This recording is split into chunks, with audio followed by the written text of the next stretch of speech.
Assalamualaikum warahmatullahi wabarakatuh. Halo sahabat Sejuta Kisah. Kembali lagi kami hadir bersama Anda. Seperti biasa kami akan menghibur dengan cerita-cerita misteri yang menarik. Seperti kisah berikut ini yang sudah kami siapkan untuk Anda, berjudul Kejadian Seram Seusai Latihan Taekwondo. Kalau dibilang percaya hantu sih tentu saja aku nggak percaya. Soalnya nggak pernah lihat juga. Hehe. Tapi teman-temanku di kelas itu paling hobi banget cerita serem tentang sekolahku. Emang sih, sekolahku ini bangunannya lama, bekas peninggalan Belanda gitu. Dan juga punya sejarah cukup pilu saat perang merebut kemerdekaan dari Jepang. Tapi nggak mungkin juga berhantu. Lihat saja tuh Pak Toma. Satpam sekolahku yang udah jaga di situ puluhan tahun. Nggak pernah tuh dia cerita ketemu hantu atau ditakut-takutin hantu. Intinya cerita hantu itu ya cuma karangan orang doang, buat seru-seruan pas tengah malam. Apalagi kalau pas lagi kemah, harus banget ada bumbu-bumbu cerita seram, biar cewek kalau ke belakang minta temenin. Lumayan kan, namanya juga usaha. Oke, mari kita tutup tentang ketidakpercayaanku akan hantu, dan beralih ke pengalaman yang aku gak lupa sampai kapanpun. Kejadian ini juga yang bikin cara pikirku berubah. Sebagai informasi, aku ini senang banget yang namanya Taekwondo. Dan di sekolahku, salah satu yang berprestasi soal bela diri ini bareng dua temanku, Tomo dan Mikhail. Kita bertiga ini emang udah trio langganan gelaran olahraga yang punya cabang olahraga bela diri Taekwondo mewakili sekolah.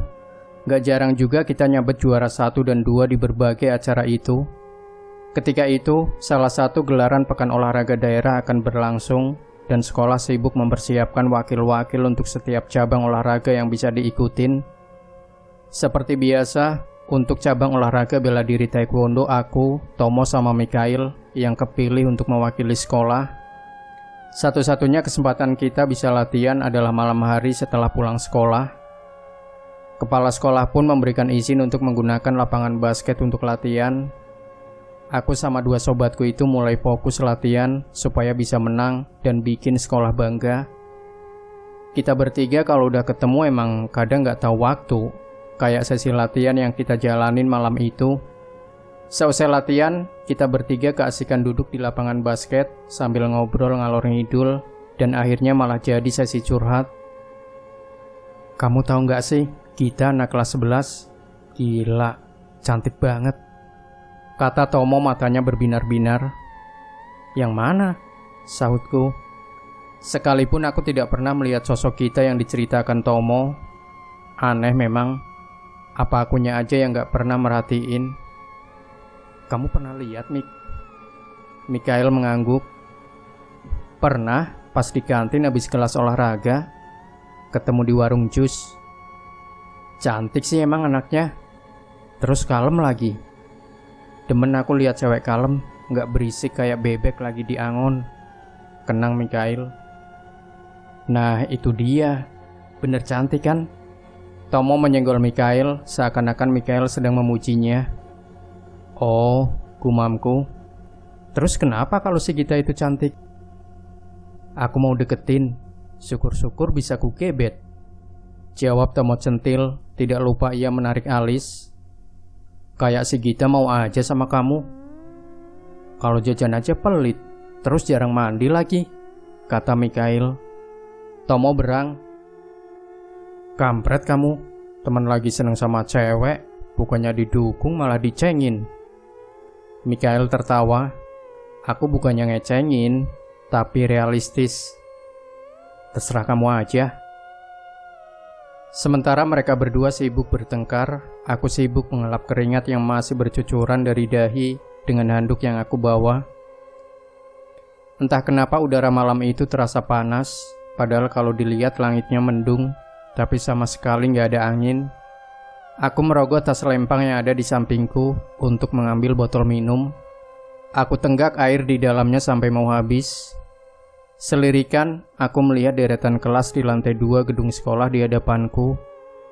Seluruh kelas dan lorongnya gelap gulita, sangat menyeramkan. Di dalam kepala aku membayangkan melihat sosok perempuan yang lewat di lorong kosong itu. Tidak jalan tapi melayang. Saat itu juga aku merinding sendiri dan memutuskan untuk membuyarkan fantasi berbahayaku itu.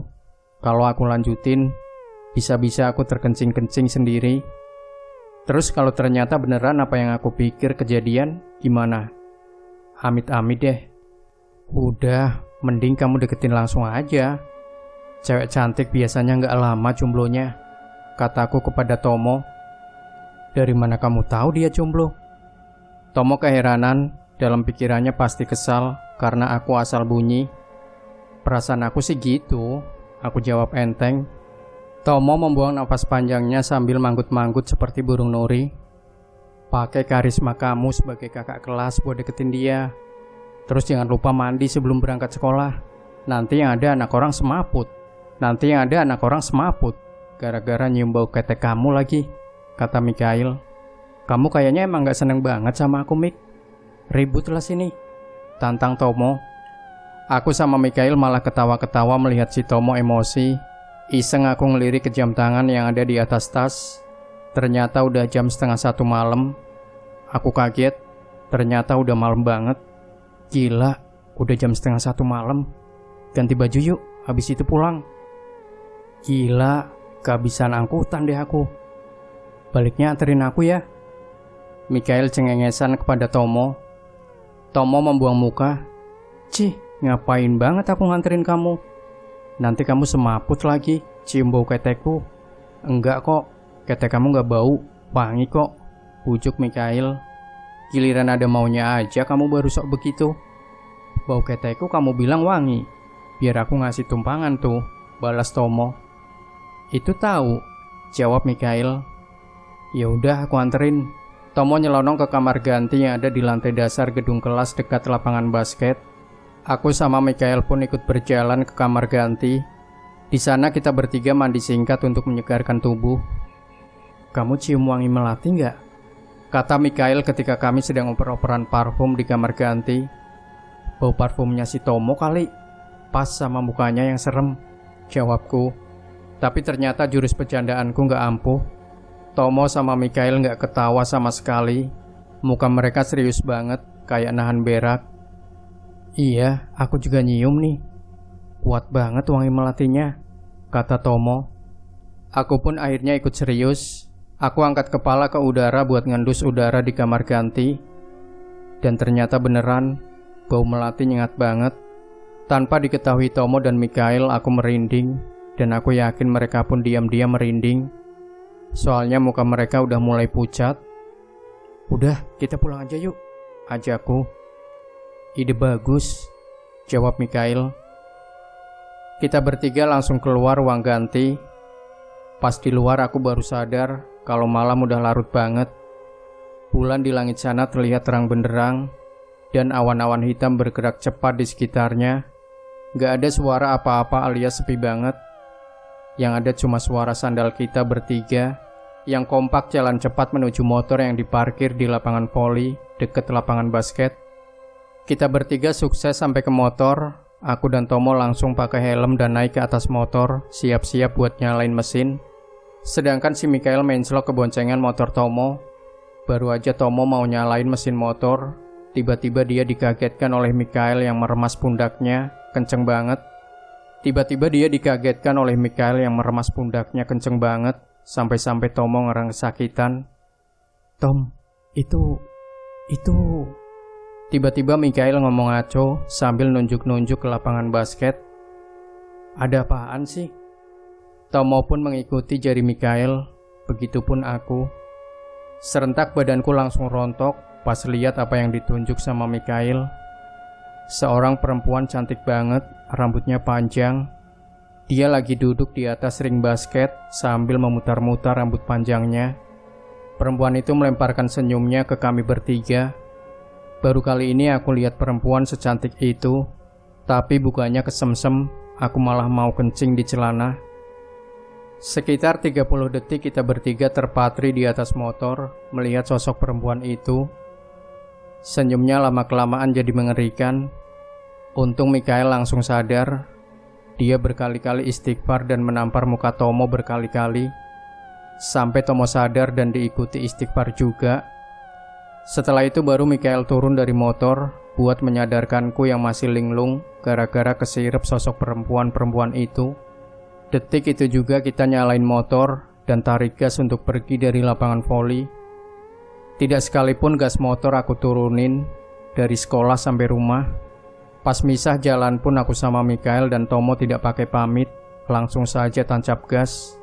Ketika sampai di rumah pun aku tidak bisa tidur, takut perempuan itu ngikutin aku pulang. Sebelum subuh aku baru bisa tidur, dan 2 jam kemudian udah harus bangun, berangkat sekolah. Jadilah aku cuma tidur kurang lebih 3 jam, begitu juga Mikael dan Tomo. Kita masih mujur, soalnya si perempuan itu gak mengikuti kita pulang.